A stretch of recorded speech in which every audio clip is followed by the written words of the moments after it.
that was an excellent break for you. My name is Ryan Atkins. I'm going to talk about accelerating impact through onboarding and mentorship. And just because this seems like it's a thing that's happening, I want to do like a poll of the audience as well. So let's see. Locke asked, what did he ask about? Experience of management, and Jocelyn asked about the size of the companies you work for. So here's what I want to know.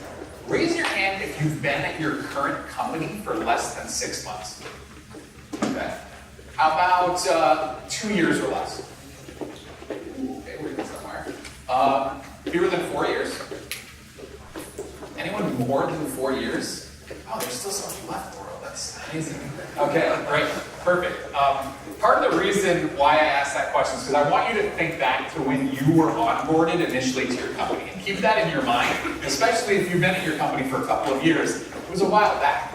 But before we really get into to onboarding too much, I want to ask this question.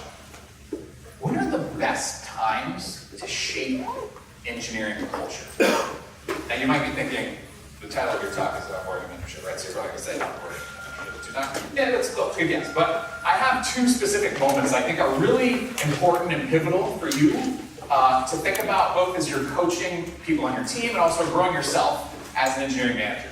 So one is transitioning to a new role. A very important moment for you to really absorb the transition and change. One of the things I highly recommend that you do is find the best conference that you can go to in San Francisco for new emerging engineering managers and attend that.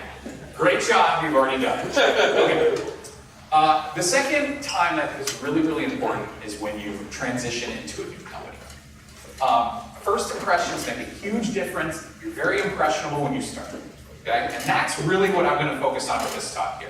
Okay? Thinking about how we can shape and drive impact and engineering culture in a positive light, which I think is a fundamental role and job for anyone who's an engineering manager. So really my goals are this. I want to help you advocate on Monday. Now, if you're coming from a large organization that already has a robust onboarding program, I want you to analyze it. On Monday, go back and look at it and make sure that there are structures in place that are really there to optimize engineering impact as soon as possible. And if you're a smaller company, maybe you don't have much of a program at all. And you can start and talk to your leadership about why you think it's important to build something up or why you want to improve it. Now you can apply a lot of these lessons to the company as a whole, or even just to your team as new engineers join you. The second thing I'm going to do, I'm going to help you advocate for these changes. And then I'm going to help you provide a couple of structures and frameworks around onboarding and mentorship so it'll be easier for you to put it in play, a little plug and play. All right. But who am I and what do I have any business talking about this in front of you? So, again, I'm Ryan Atkins. I'm coming from Dropbox. I'm on the engineering operations team. I've been there for 3 years. Engineering operations, what the hell is that? We basically make engineers, we try to make engineers, sometimes we're successful, be more productive and engaged and happy at Dropbox. And just to give you a rough indication of size here, when I started at Dropbox just over 3 years ago, about 3 years ago, we had maybe 150 engineers, and now we're over 600. So the last couple of years, I've onboarded tons and tons of people. I've managed a program that does that. Before coming to Dropbox, I was actually a high school physics teacher for just over a decade. And I wanted highlight that for a couple reasons. One, any former teachers here? Oh, you guys are the best. Find me later, let's share stories. So, as a high school teacher, you have this wonderful and weird opportunity every August or September to really set the stage in your classroom, and on the first day, it makes such a big difference. In fact, I will tell you this, a huge rookie mistake that new teachers make, and new eng managers make as well, when you're starting to form your team, you often want to eliminate a lot of process and structure. You want to create this buddy-buddy atmosphere. You want to have trust and faith in the people on your team. And doing that, you might start by being pretty hands-off. I'll trust you to do this. And in teaching, that can really come to bite you. And so if you've ever gone through any education program or thought about becoming a teacher, you might hear this piece of advice that's given. People say, don't smile until Thanksgiving. I don't know if you've ever heard that before, but it's not that the intent is for you to start out being really menacing. The idea is you have to start with some form of structure in the beginning. And I'll tell you why. It's a hell of a lot easier to loosen up some of the structure over time than it is to later go back and inject it. So how could you apply this in the sense of engineering? There are a lot of things, for example, I'm going to use Dropbox as a case study throughout this. Some of the things that we do. We have this very deliberate onboarding class that's 90 minutes long, and it's called Practices of Good Code Development. We make every single new engineer come through it. I don't care if you've been an engineer for 15 or 20 years in industry and you know this stuff. We're going to make you sit down and we're going to remind you about these structures and values that we have. We're going to make you go through that because we think it's really, really valuable. And then we'll let you go off into the wild a little bit later on. This is better than having engineers start and providing them with no structure, and then to find out 2 months later, oh wow, you really don't know what you're doing. Now you're going to have to go and sit through this 90-minute training after the fact, much harder to do. All right, so maybe you believe me, you're convinced onboarding's important. Let's talk about I'm going to give you 3 quick reasons to focus on engineering onboarding. You can use these, have them up your sleeve. If you have to convince your leadership team that it's valuable to spend a little bit of time working on this. So reason number 1, you're planning for scale, right? You are thinking about not the next engineer you're going to hire, but maybe the next 10 engineers that you're going to hire who are going to join your team, join your company. And you can save yourself a lot of time with some short-term investment now that's really going to pay off. I was just thinking this morning, I sent out this email. We at Dropbox, we have about 12 new engineers who are starting next week. And I send out this email that talks about my program. I reach out to people ahead of time before they start. And I sat down 3 years ago and I wrote this email. I've sent this email out over 500 times now. I've saved myself so much time in letting people know what to expect their first couple of weeks at Dropbox. So you're planning for scale. The next one, and I really love this point, you can really work to avoid bad pattern matching. What's like the de facto kind of learning situation that you encounter when you start at a company? You sit down, maybe you have a loose structure around you, and you look for patterns, right? If no one's telling you what patterns are good or what patterns are bad, this can lead to problems for you. People start at Dropbox, and some of our code is 9 years old. And it's kind of cool, and we preserve it. It should be like in a museum written by Drew Houston. You can see some of the fundamental sync architecture still in there. But I'm gonna be honest, when he wrote that code, he wasn't planning on hundreds of millions of users. There's not a lot of best practices that you could really glean from that if you are a new engineer. So we deliberately build our structure to highlight good practices and then warn people that when you are out in the wild, you might encounter some things that are not quite as good. Okay, here's the third thing. The third thing is that you can use a good engineering onboarding program to close candidates that you are trying to recruit right now to join you.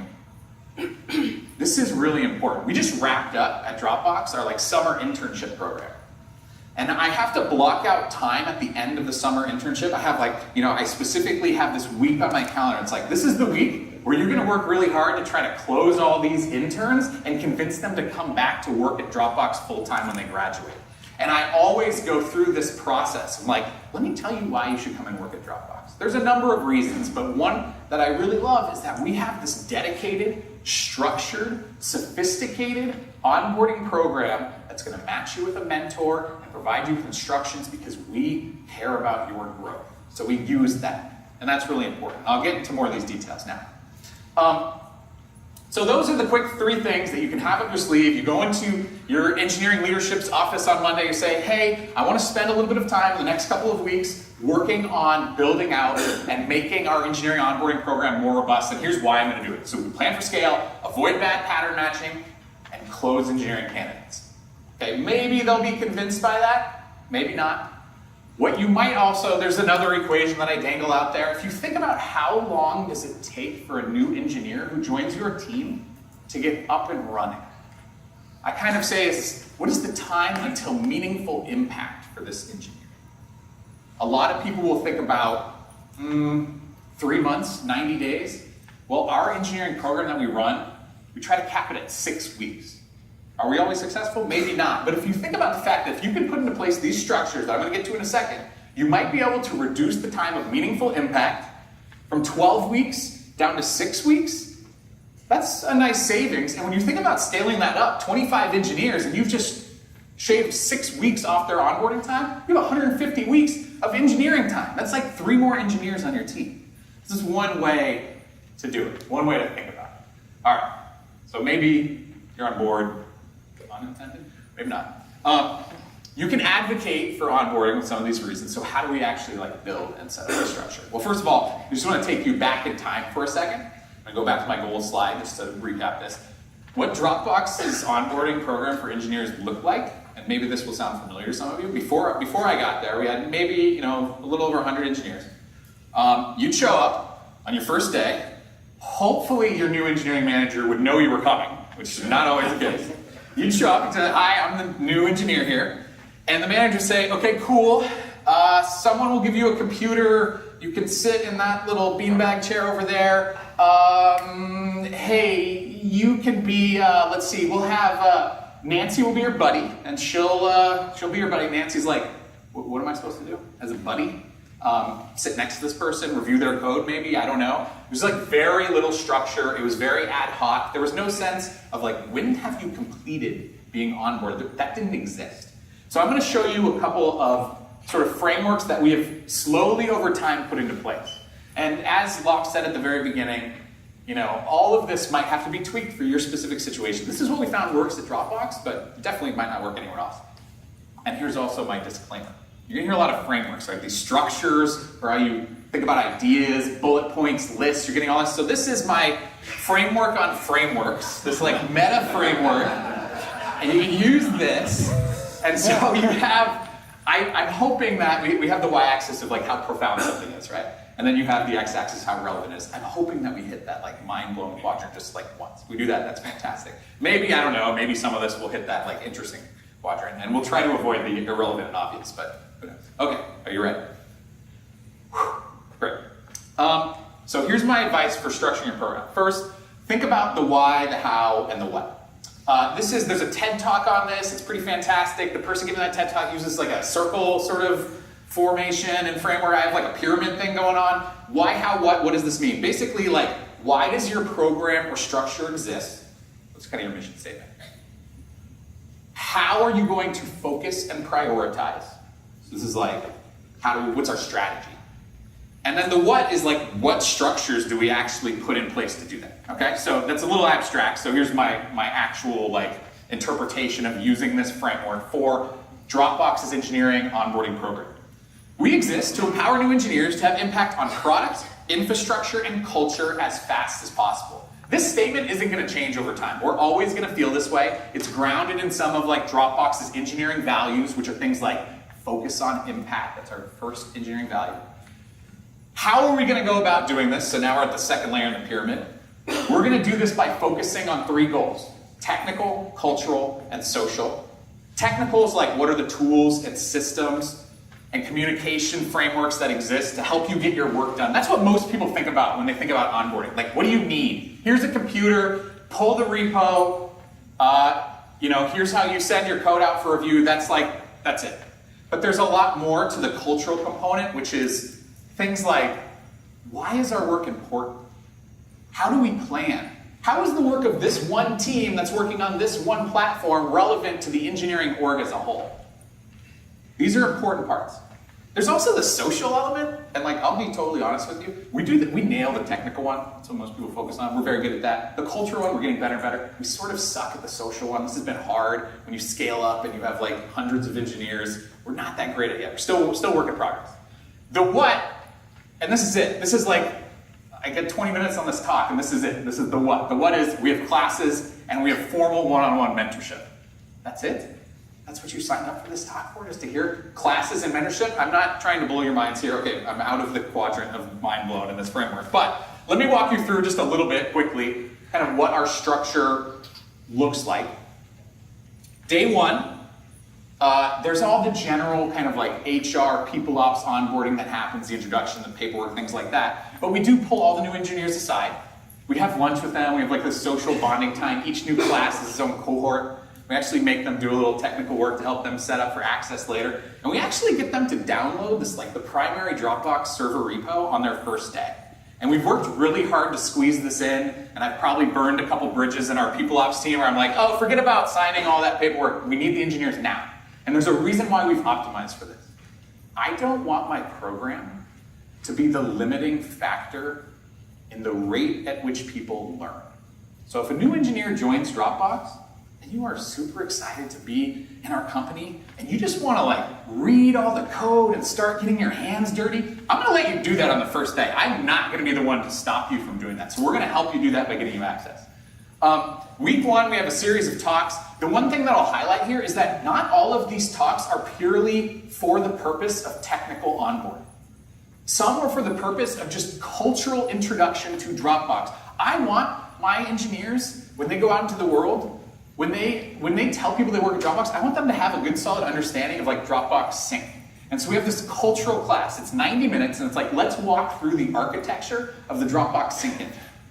And the new engineers love it, and they might not be working on anything remotely close to touching the sync engine, but it's important for our engineering culture. We also tell them, I actually give this talk on like product and business. I make sure to sprinkle in some like very top secret, like here's all these numbers about our user base and financial information that you can't find anywhere else. And I think it's important. It's like, let me let you into the system. The last one beyond this, we look a lot at having social lunches. We're kind of working on that more and more. Cool. So anyway, this is a set of classes. We worked a lot on this. It's still a work in progress, but I just wanted to kind of provide you a little bit with what this looks like. Formalized one-on-one mentorship. I'm really proud of this, and it's been hard to do as we've scaled up. Most other companies at our size sort of abandon this like one-to-one mentorship model, and we've worked really hard to maintain it. And so when I say formalized one-on-one mentorship, I mean a couple of things. One, engineering managers, they will know as far in advance as humanly possible that someone is going to join their team. And I will begin to work with them on selecting a mentor from that team, and that mentor should not be the tech lead of the project who's way too busy. That mentor will be someone who wants to develop some like soft social skills, who has been on the team, who maybe even started recently and knows all the pitfalls and documentation and can really help a new hire onboard. And we work with that assigned mentor, and we have a 60-minute prep session with all of our mentors a week ahead of time. This is a lot. This is like a lot of process, a lot of structure, but it really pays off in a number of ways. It really helps our engineers hit the ground running. They show up, and I love looking at new engineers' faces when they see this checklist that we have pulled up from them. And I'm actually gonna pause from my formalized mentorship here. We're gonna move aside here. I'm gonna talk about this checklist for a second. New engineers show up and they're like, whoa, like someone has been prepared. I don't know if it's just like the standard out there is that general onboarding programs barely exist at all. And people show up and they're like, whoa, checklist. That's amazing. Someone spent some time preparing for me. It sounds simple, but it's really, really important. And so this checklist that we've made, and again, this is part of that scale. We use these templates, we replicate them. So we have this checklist. It's built on this beautiful new Dropbox product called Paper. Try it out. Yeah. And this checklist starts, there's about 30 tasks, and they're organized into our goals, right? Back to the how of that pyramid. The technical, the cultural, and social. It's like, here are the 3 most important docs you need to read to understand how to interact with the most common development environment, right? We organize it that way, and then we allow people to customize it from there, and we work with mentors to do that. Okay? Cool. This is really important, and Jocelyn talked a lot about mentorship in the previous task, and one way to really get help from this, and I strongly encourage, if this doesn't exist already for you in your companies, make sure, if it's important to you, and I hope I'm convincing you how important this like one-to-one formalized mentorship is, make sure that you are able to advocate it and that your leadership has buy-in, because and here's a red flag for you. When you know someone is starting, right, you look around your team and you're like, who wants to be a mentor for this person? If no one is eager in raising their hands, that's a problem, right? And so a couple ways that we've made sure to avoid that scenario is by having our VPs of engineering really validate mentorship. And we actually have it written into our engineering like career levels framework that calls out, like, are you mentoring other people? And there's a program in place that enables people to do that. And it also becomes, this program, it becomes a rite of passage. People talk about, like, who was your engineering onboarding mentor when you started? It was this person. I started 3 years ago, but I still remember that person was great. And it creates this, like, virtuous cycle where new hires become the future mentors. Cool. So one quick thing I'm going to say, mentorship is an umbrella term, and this is my, like, last framework here. I talk about 3 different types of mentorship, and this has been really helpful for me. You heard a lot about career mentorship in the previous talk, which is fantastic, and I found actually that most engineers, that's what they're really craving. They want to see a path in front of them.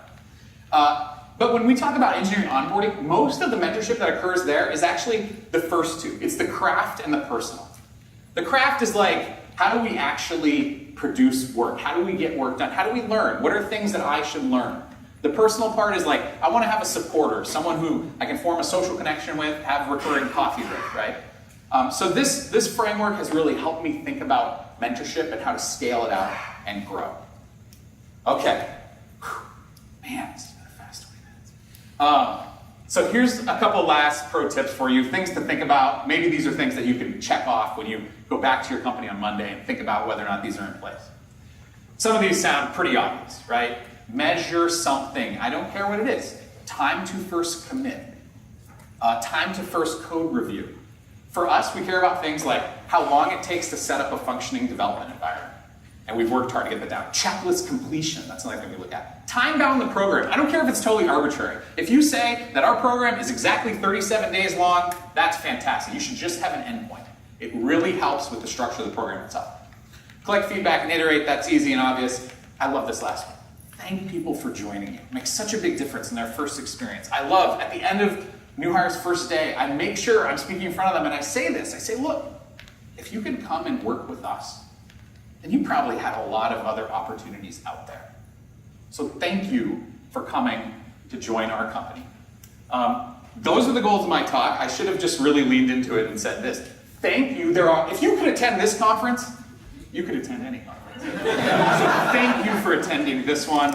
I'm Ryan Atkins. Maybe I have time for some questions? You do. Woo. Nailed it.